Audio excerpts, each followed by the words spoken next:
Hello everybody, welcome to the United Stand. I'm Goldbridge and this is your Newcastle versus Manchester United preview. It's a massive game. We're going to get straight into what my predicted 11 should be and why he needs to drop players that maybe haven't even been that bad. We'll talk about that very soon, but also I want to talk about what I was on about this morning about the tactical change that Ten Hag adapted against Galatasaray, which he used at the start of the season, which he cannot use for the next few games. So he's got to make a tactical change. He has to change the way we play. We'll talk about that as well. Lots to get into on the show. Should Onana be dropped? Well, look, let's go straight to, this is not my predicted lineup.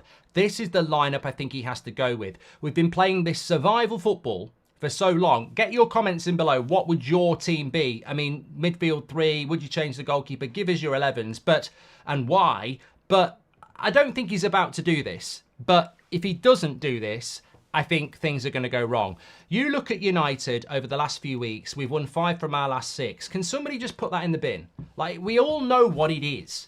We spoke about it this morning. We've conceded 10 shots in the box for the last 2 games against Everton and Galatasaray. Let's not pretend we're winning games well because we're defending well. We're not. You could almost say we're getting away with it. And we're about to play very good teams. It's one thing beating the Brentfords and the Lutons and the Sheffield Uniteds and the Burnleys. We're about to be playing the Newcastles, the Chelseas, the Bayern Munichs, the Liverpools, the West Hams, the Aston Villas.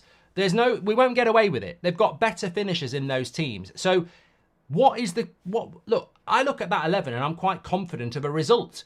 He's got to stop being stubborn and put his best players on the pitch. I don't care what the relationships are. I don't care whether there's been a fallout. You're the Manchester United manager. You're not managing Ajax. You're managing Manchester United, and you're not operating in a league where you can drop 2 or 3 of your best players and still win because you're Ajax. You're operating in a league where we've not been the best team in here for a decade. And if you drop good players, we will get beat.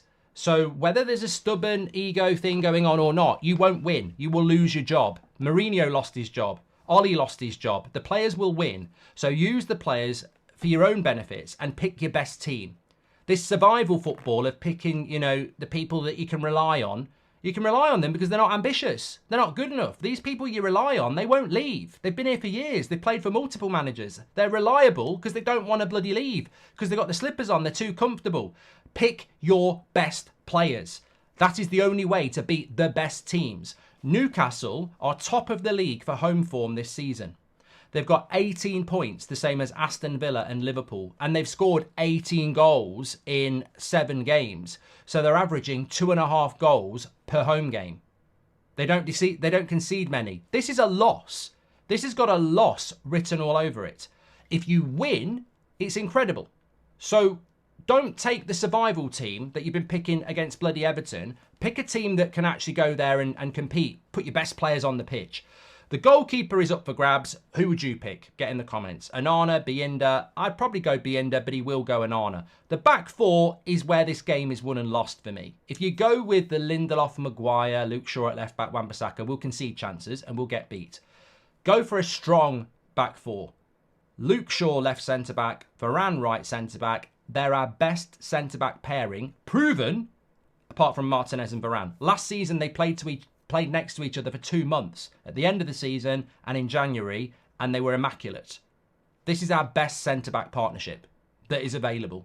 And it also allows you to play out from the back because Luke Shaw can do it and Varane can do it. And they'll also, those 2 centre-backs will let the full-backs go forward because they've got recovery pace as well. This is what I'm talking about. Let's play a higher line. Let's press Newcastle higher up the pitch. And to do that, you've got to get your defensive line up the pitch. You can do that with Shaw and Varane, Wan-Bissaka at right back, Reguilon at left back. Into the midfield, another weak area for Manchester United. Out goes McTominay because it's like playing with 10 men unless he scores. Mainu, holding midfielder. With Varane and Shaw near him, he's got the experience, he's got the confidence with him to do that job with 2 very good centre-backs. Amrabat there to support him. We're going to have to defend. We're going to have to be mobile. He can do that job. And of course, Bruno in midfield. That's my midfield 3. Front 3, Højlund through the middle. Martial's been doing well, but let's start with Højlund and the energy and the physicality. Garnacho off the left has to play. And then toss a coin. I'd go Rashford. Anthony played well in midweek, but he's only just coming back from an injury. Rashford's fresher. And I think that 11, I'm not saying it's going to go and win, But I look at that 11 and I'm a lot more excited, confident and happy than if McTominay's in the midfield and Maguire and Lindelof are at centre-back. This is what I mean. When I said it this morning, get your best players on the pitch, and people are in the chat going, what best players?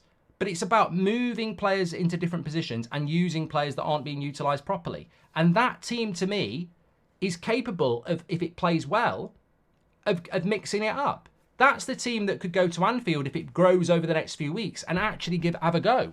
I'm not saying we'd win at Anfield, but that's a team that could actually have a go. And we've got nobody coming back for that game. No Casemiro, no Martinez.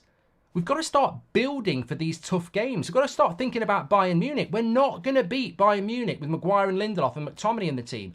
They're not bad players. Keep them on the bench. We might get injuries, but put your best team on the pitch. We all know Shaw and Varane is our best centre-back pairing if Martinez isn't there. Put it on the bloody pitch. Put it on the pitch. Put Reguilon at left-back. Get your defence sorted. Give yourself a platform like last season to build upon. Simple as that. Midfield, games are won and lost in there. Newcastle are very good in there. Mainu, I've got confidence with. Amrabat gives you more mobility and more tackling. McTominay doesn't do that anymore for some reason. And Bruno is Bruno. I think this is the team to go with. Do I think we'll see this team? I'll be stunned. I'll be absolutely stunned. But the fact that it's there and it can be picked disappoints me that he wouldn't even consider doing it. I don't know what's gone wrong from last season to this season, because last season he'd be picking this team. Obviously, Mainu wasn't ready and Reguilon wasn't here, neither was Højlund. But if he had them, he'd pick them. He'd use this team. This is the team to go with. Now, do I think it's good enough to beat Newcastle? Look, score predictions-wise, as I said, everything suggests Newcastle win this game. They're fantastic at St James's Park. We saw that against Chelsea last week. We saw it against us last season. They're fantastic at St James's Park. Never write Newcastle off at St James's Park. Also, as I said before, their home record is fantastic. 7 games at home, 6 wins, 1 loss, which was Liverpool, which was weird. That was the weird game where Liverpool went down to 10 men and Newcastle got caught on the counter twice. They're immaculate at home. They score a lot of goals. They've only conceded 4 in 7, so they don't concede many goals either. Statistically, this is terrible for Manchester United, and any logical person goes with a Newcastle win anyway. Even if you put that team out, you go with a Newcastle win. You have to.